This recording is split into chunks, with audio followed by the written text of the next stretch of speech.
You're tuning in to the Deep Sound Podcast. This is the 6th or 7th official episode.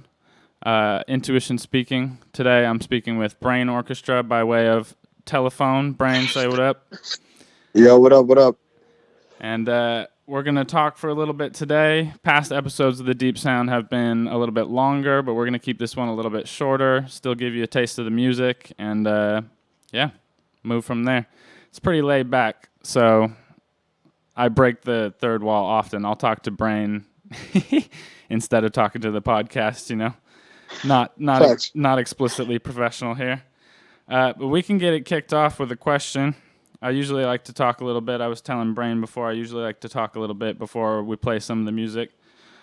So a question that I thought was interesting that a friend of mine thought of recently is where you find like joy versus the struggle in making work. Like where do you find flow in making work versus friction when you're working on art? Any art too. It doesn't have to be just the beats. It can be the painting, whatever. Yeah, it's really how the friction comes with how like I'm gonna put it out to the world, really. But the flow kind of just is like the everyday, just tapping in, making the music, listening to music. But definitely the friction comes with how it's gonna be presented, how I want to put it out. Yeah. You know, budgets, all that type of shit. So would you say the flow comes in repetition and practice? The flow comes in just trying and keep going, really. You know, but just staying open to ideas, you know? Yeah. And then the friction, the struggle is framing it, is the release. Basically, like how it's going to be put out, the wave, sometimes the money that involves, you know, all that shit. Yeah, I would say that's surprising to hear because when I think of your work and how it's packaged, especially, I think your work speaks to me as being some of the most organized, like the most professionally packaged and organized work that I see out there. You know? Yeah, man, I appreciate that. Yeah, it comes with the anxiety of how I'm trying to do it, I guess. I mean, I'm always looking for the next step or what, you know, I'll release something and be like, all right, what's next? You know, what am I going to do next?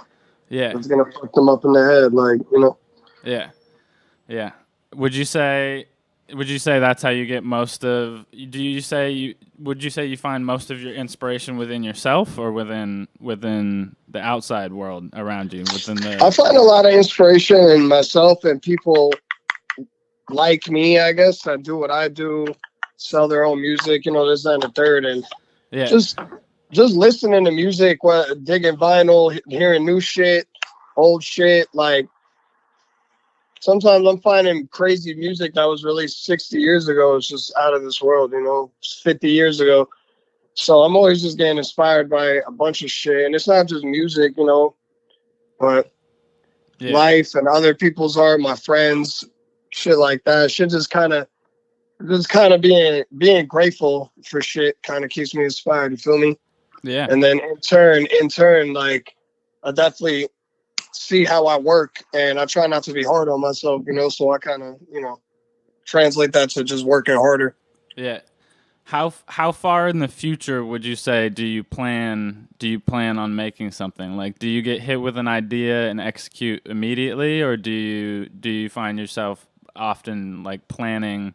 Because so bringing it back to like how I picture your releases as being really, you know, really well put together, really cohesive, you know. Yeah.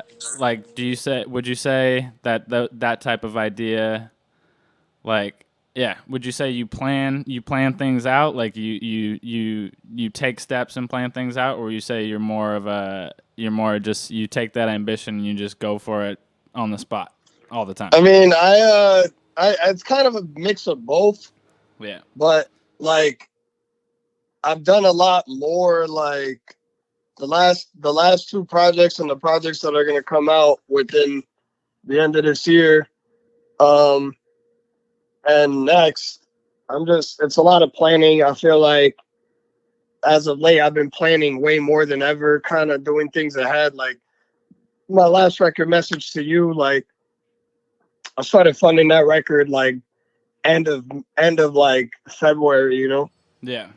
And the music was done in February. Like, but I released it in June, but that's because I had to work and get some money in, and and be able to provide that time to get like the budget together and the merch together. But it ended up all working out, So as of late, like, I have ideas, or I'll work on a bunch of music and put it together, and I'm like, all right, boom, like this is a project of music to me, and I'll make a project, and then I'll go from there. I'll plan like, when do I want to release this? Like lately, it's been a lot of planning and months ahead, if not a year ahead. Like Yeah. my next project that I'm gonna put out independently, which probably gonna be like beginning of next year and shit. Like it's gonna be like my biggest joint. I've been working on that shit for like a year and a half already. Like musically. Does it have a name?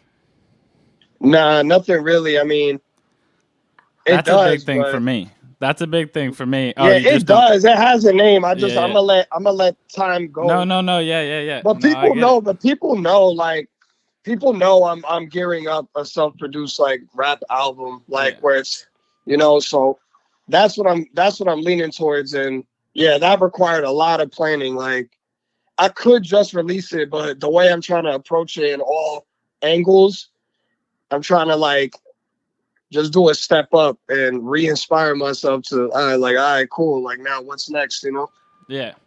That definitely answers a lot of those type of questions too, because for me, I do things kind of a similar way. Like I just make stuff a lot of the time, but then there's a certain level of planning that goes into the packaging of something.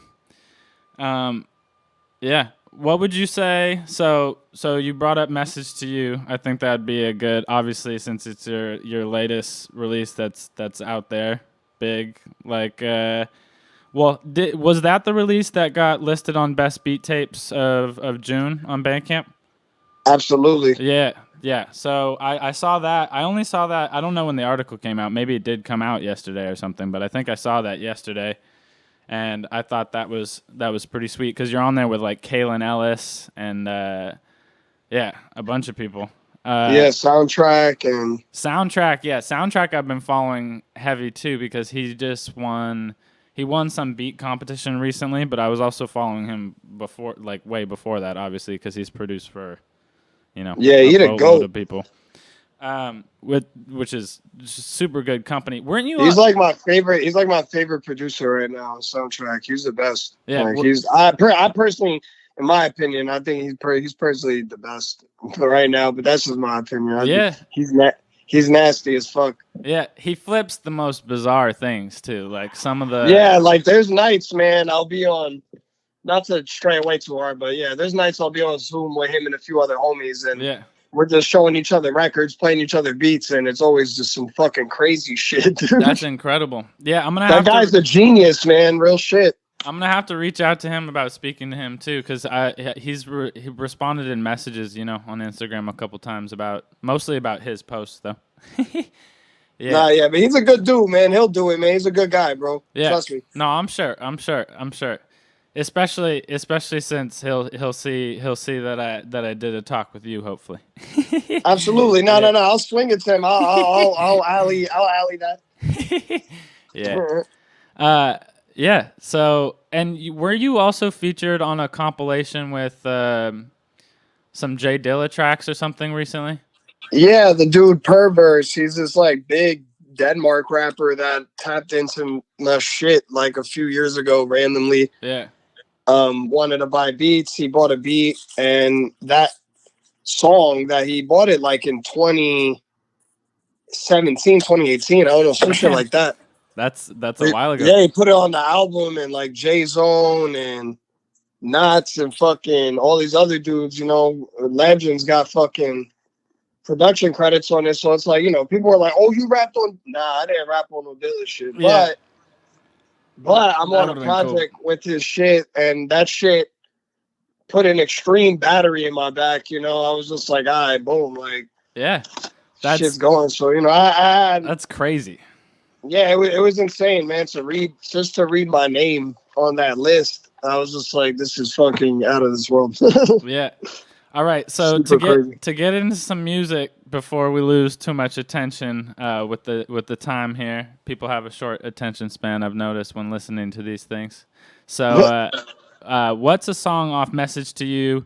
I know I have I have some of my favorites. Like I think Clues is one of my favorites.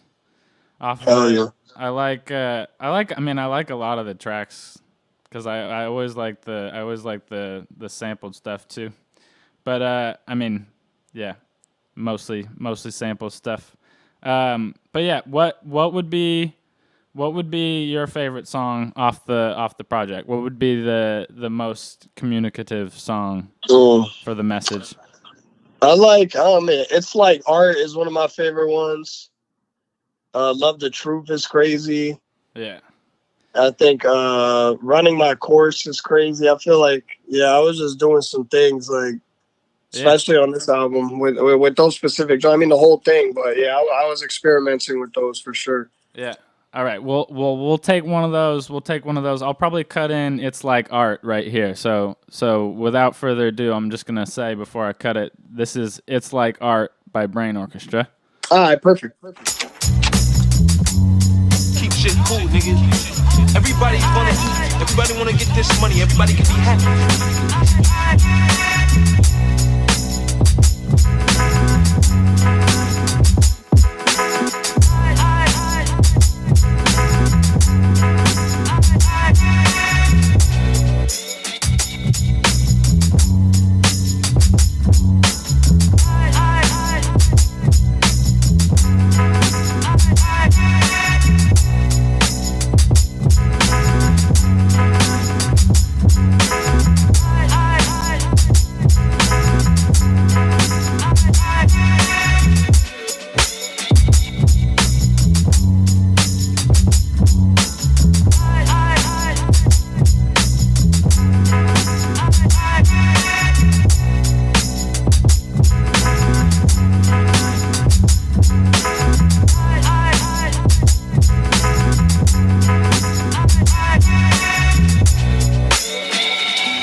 Everybody eats, B. So that was It's Like Art by Brain here, Brainorchestra talking with us. You can find that on streaming, but you can also find it on Bandcamp, and I'm sure that's probably Brain's preferred way of purchase and listening. Yeah, whatever suits people, man. I got merch on Bandcamp, so definitely fuck with me, but whatever you use. Check out the Bandcamp or stream it a couple thousand times on Spotify. Yes, sir. So we were just talking. I got Brain talking about while I was listening to the song for a refresher as well. I got Brain talking about some of the samples he uses, particularly that sample you said was from Paid in Full, right? At the beginning of that? Yeah. Yeah. Yeah. And Brain was saying how movies, you've used movie samples and used that kind of stuff to communicate. So I'll wrap it into a question by saying, like, do you feel like samples like that and clips like that help you communicate sort of a message in an album like Message to You? Because I like the name of that album too, because message is a powerful word. Yeah, absolutely, man. Yeah, I like to use sounds and clips and parts of movie shows or whatever, like shit online of people like just saying certain things, certain phrases, because it just kind of like gives people a refresher of like how I translate like what I like in life into song. And especially with beats, like the beat can make you feel some type of way, but like if you add some type of clip in the beginning or the middle or whatever, that kind of adds on to that. It's just like, oh, all right, cool. Like, yeah, this song feels like, and sometimes it doesn't really reflect the general mood of the song. It's just something I wanted to throw in so people could get more of an idea of me. Yeah. So that's something I have to say I took big inspiration from when I started making music or beats more seriously too. I took big inspiration from you, DJ Manipulator, and Foisey too, with a lot of the ad lib or vocal sampling or chops from random stuff, you know. And Hell yeah, man. I started doing that. I noticed lately too that on my latest release I started doing that almost with every song too to set a tone, you know. Yeah, man. It's transitions and building stories in a way, you know. Yeah, it really it really allows you to expand upon what is just like music without words usually. Yeah, I big mean facts. with the beat tapes and stuff. Mm. All right. So a couple more questions. Like I don't know. It seems like I'm trying to skim over things in my head that you might have talked to before, but it's fair to mention where you're from. You're very proud of where you're from typically. So if you want to tell them where you're from. Yeah, man. Elizabeth, New Jersey, man. Yeah. Born and raised. Yeah. What does that mean to you? Because I know you have a project out with it's titled something Elizabeth, or it's titled. Well, you have the area code, and then you also have. There's another. Yeah, I'm from the 908 and then E-Town. E-Town General. Yeah. So I just try to keep it in my music as much as I can.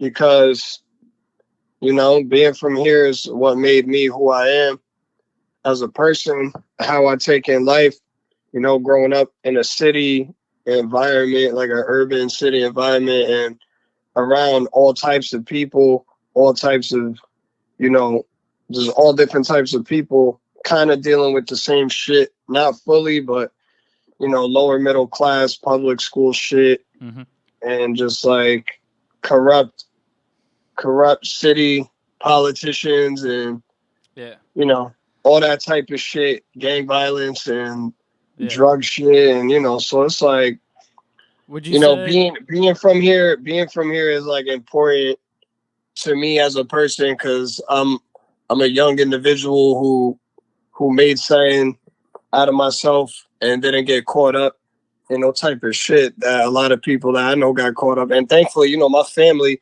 you know, my parents, they worked really hard and always kept me and my bro like in a good environment and home. You know, being at home and shit, but school and outside of that shit is always like way different, because everybody sort of hangs around the same shit, like unless you home, you know what I'm saying? Yeah. So everybody be around it, like whether you want to or not.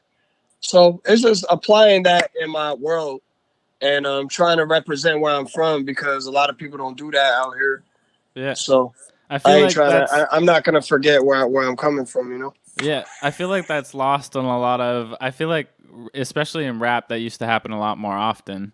I'm gonna ask you an interesting question about that before I lose it. If you moved somewhere else and made that your new artist base, would you start rapping about that place more often, or eventually, or do you think you'll always be rapping about Elizabeth? No, man, I'll be rapping about it, because I rap about everywhere that I go or where I want to go. Yeah, that's you know? What I was so I'm gonna definitely always remind people where I'm from, but I'll definitely represent wherever I'm at. You know what I'm saying? Because I fuck with everywhere I go. People fucking with me, you know. So it's lit. Like, I'm sure if I were to move to another city, I'd be able to shake shit up out there. Yeah. And without all these other cities like L.A., Atlanta, Boston, you know, all these places, fucking Texas, places Dallas, and you know, all this type of shit, I wouldn't be able to like maneuver. So I would definitely be representing, you know. Yeah. I wouldn't be saying that's where I'm from. I'd be repping it like shouts to. I'll be like, you know, people know where I'm from second they meet me. Outside of Jersey, they ain't know I'm from the East Coast. Yeah. I mean, you can tell by the voice, but you know. Definitely. Yeah. Where would you say? Where would you go if you could go anywhere to make to do what you do? Where would you go? I don't know, man. Maybe probably like maybe Baltimore, Atlanta, some shit like that. I don't know. That's an interesting answer. I've never been to Baltimore. Yeah. No, I love it out there. It's dope. Or Lisbon in Portugal. I just go to Portugal. Yeah. That's why I really want to go. Like, I really just want to be based in Portugal for a while. Are you? So you're I saw you talking about it on social media. Are you Portuguese? Yeah. Yeah. Okay. Yeah. That's crazy. Like Yeah, I've been to Spain. I've never been to Portugal. I think. yeah. I think that's an interesting answer. So is Baltimore. But talking more about Portugal, have you ever used Portuguese samples in your music? Yeah, I've used Portuguese samples, a lot of Brazilian shit, but Yeah. I've used some Portuguese shit. I'm waiting to go to like Portugal and dig Yeah. some vinyl out there so I could really find some rare Portuguese shit. But yeah, man. And I be writing Portuguese bars every so often in some Yeah. songs. Is there anywhere I can? Is there anywhere? I Not can't think yet, of but a a lot of song. my newer shit. I was gonna say I don't think I've ever heard you spit in Portuguese before. Yeah, I usually do like I'll say like a line or two. Like it'll like be a segue into whatever I'm saying, but I just say it in Portuguese because it'll like fit differently. Yeah, that's crazy. But I'm starting to really appreciate people like Crime Apple and all these other rappers that are Spanish or wherever they from rapping and adding their language. Like I fuck with a lot of the UK and French like drill artists, and a lot of them are like African and French, and they be like Portuguese, like they be spitting like in Portuguese, and then they'll switch it to French, or so they'll switch it to like some Brazilian. It gets crazy. Shit is dope. I fuck with all that shit. Name some for the people. I'm curious. I need to know some names. My boy, Real Guns with a Z. He in Portugal. That's my man. He be rapping in Portuguese, but he be switching up into like Creole and shit like that. Okay. Yeah, man. There's a lot of UK. A lot of UK drill artists that do it. That be saying certain things and like they'll go like from proper English to patois or like African, like Unknown T and Millions, and there's just a bunch of people. I fuck with all that shit. A lot of people be like surprised, but yeah, I be fucking with a lot of weird shit, a lot of international shit, especially because my boy Rudy, he's like super tapped in with international rappers at his studio. So I just be like going there and meeting people or just hearing shit he puts me on to that's like other languages. That's a super big deal too for inspiration. I think that's probably what fuels. Yeah, that would. No, yeah, I love that shit. This shit is dope. I'm like, where like these motherfuckers going in. So yeah, and they'll be rapping and then they'll add like a little bit of English. So I'm like, I'm about to start doing this shit. Yeah, like Portuguese. Yeah, as long as the vibe is communicated. If you're like, yeah, and it's just another outlet. Like, once I send that shit to my boy who's Portuguese, and he shows his people, they don't even care if it's one line. They're just gonna be like, "This shit fire!" Like, he represents. So like even like I posted up that clip of me skateboarding, and I had that Foisey song, and that's actually, if you look at that clip on Instagram, there's a bar in there that I spit in Portuguese, but a lot of people hit me up about that shit from Portugal and were like, "Yo, that's crazy." Bro, they were like, "Yo, you're Portuguese?" I was gonna ask you about skateboarding. I did not notice that there was one in that clip. Mm-hmm. I did not notice there was one in that clip. Okay, real quick, I'll get to I was gonna ask you about skateboarding last, I think, but real quick, I'll transition from that rap influence into talking about rap a little bit. Are you gonna continue rapping more in the future, or do you feel like you'll continue to put out like an equal amount of both? Because I feel like it's 50-50. I think what I'm basically like, since I dropped my persona and message to you, I feel like I set like a good tone for instrumental shit on my side. Yeah. And I got a lot of fucking like collab EPs with a bunch of people. I already been posting about it, but like Dirty Diggs, Foisey, Argove, Trucks, like just mad people. Like soundtrack. Argove and Foisey are at the top of my list lately with everything. Like I've been listening to Foisey hasn't even put out anything new on streaming or anything, but like he's constantly posting stuff on Instagram and everything. And like, yeah, that stuff, like, yeah, some of Foisey's tapes are some of my favorites. Some of my favorite of your rapping is on Marmalade, which I think Foisey has a beat feature on, yeah? Yeah, he has the intro, and the dope thing is like, I got all these rap these rap shits, you know what I mean? And those are just collab like EPs and demos, like 4 to 6 songs. But I have, like I said, I got a whole rap album gearing up to release top of 2022, and I have a whole album kind of like Marmalade, just with more rap. Like there's rap features, and it's just like it's 12 songs and shit. And it's just self-produced though. It's not featuring. No, the Marmalade one was all other. I have a self-produced joint that I'm working on that's coming up top of the year, and then I have another album, 12-song album with like just a bunch of production and features. So I'm figuring out what I'm gonna do with that shit. That stuff's crazy. Like I told you when around the time after you released Marmalade that was probably my favorite so far, because I just loved it. Even though it's produced, I think each beat is probably produced by someone else, so there might be a couple repeats, right? But like, on Marmalade. On Marmalade, yeah. Nah, it was all different, and then there's I think two of them are Roper Williams. Yeah, okay, that's what I was gonna say. And then one by me and shit, yeah. Yeah, but that album, the way it fit together too, and I asked you who mixed it even, because it was so clean with everything. I would really look forward to more both self-produced rap from you, and then also like everything you're gonna hear. Everything you're going to hear that's self-produced that I'm rapping on, I'm mixing myself. And mostly all the shit, even all the collab projects, like I mix and master myself now. Like I'm just in the studio. So, you know what I'm saying? I've been learning how to like just keep the flow of my sound going. You feel me? Yeah.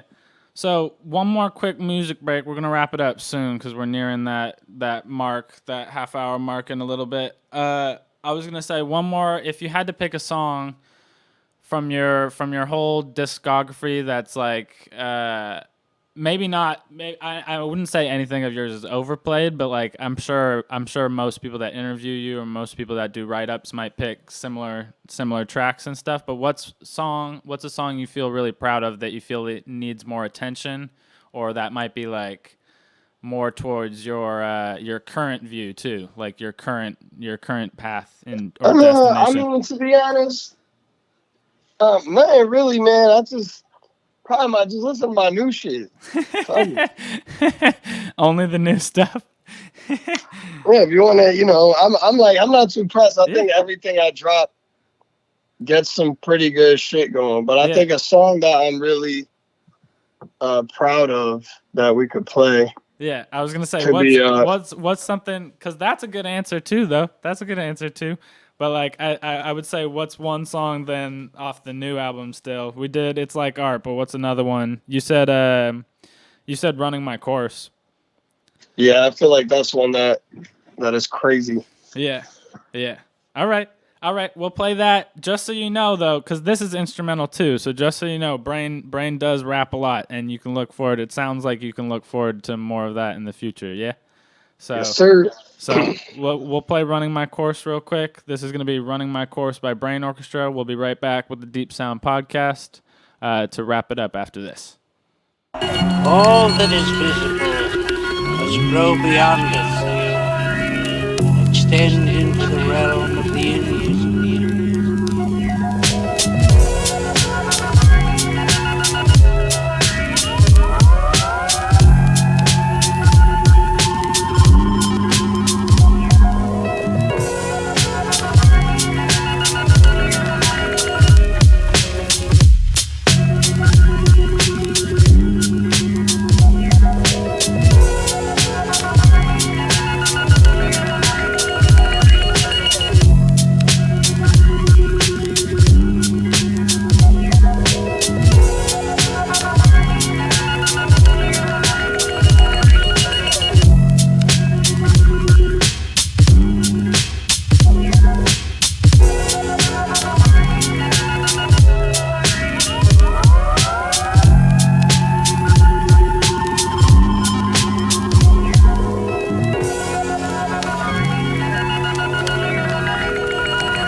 All right, we're back with the Deep Sound Podcast. This is Intuition. There's a helicopter, LAPD helicopter flying overhead.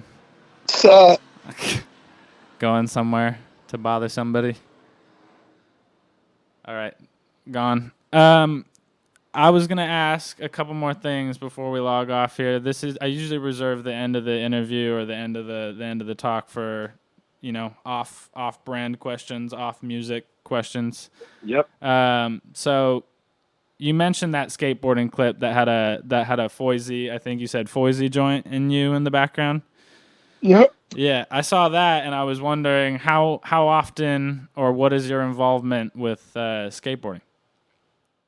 Man, I used to skate for a long time, from like 11 to 18, straight up, 11 years old to 18 years old, type shit. So I was like always into skateboarding, always, but then I stopped because I got really into music and I was working a lot through my early 20s and shit. And now that I'm like a little bit more like stable and shit with what I'm doing, I was able to get back into it. So I'm getting back into it. I'm just trying to get more into exercising again and getting right and just skateboarding with homies and shit. Yeah, that's good. I should get back into skateboarding. I miss it. I have a couple friends who skate, and it's making me feel like I'm missing out. I don't even have a board right now, though. I just have a deck sitting here, but no hardware. No, yeah, you gotta get back in, man. Yeah, because I had bought a new board and some kicks and skated for like a little bit last year, and now I got back into it again, and I just bought like a new board from my homie's brand and some new kicks. So I've been like, shout him out. What's your homie's brand? Yeah, I was about to say my boy Hugh Skateboards, man. Check them out. Jersey-based shit, you know what I'm saying? I went to school where some of these homies skated with a lot of these dudes. Did you say super Hue? Nasty? Like H-U-E? No, Hue, like H-U-E. Yeah. Hue Skateboards. Yeah, Hue Skateboards. Nice. That's a good shout out for sure. And then I don't know. Lastly, we were just I didn't record you coughing, obviously, because that's rude. But I was gonna say about the weed. Who do you think, when you came to LA, who had the best weed in LA? Yo, that's my man's Diggs, yo. Got that gas. I didn't know if you were gonna say like a supplier or something or a rapper. Nah, Diggs had that work. Yeah. But that's my homie. He be releasing his own weed and shit. So okay, cool. So that makes sense. Yeah, so it was dope. That's my man's, and it's some good smoke. So yeah, I'm only familiar through you, so I didn't know that he had weed going on. Yeah. That's what's up. Yeah, man. Good weed. Yeah, good people. Big facts. Yeah, it's always good to support people that got shit going on, especially with the weed shit. Yeah. All right. Anything else you'd like to say to the few this will reach? This will probably go up in full. I'm gonna try to put this up in full on Instagram or something, but I'm also gonna put it up on the podcast hosting site shortly as well, probably after. But anything else you want to say to the few that see this? Yo, man, shouts to everybody tapping in, fucking with your boy. Shouts to my boy Intuition, man. And just keep tapping in, yo. Got a lot of shit coming for y'all, man. That's it. Yeah, busy guy. A lot of good rap music, a lot of good beats. Yeah. That's it, man. Alrighty.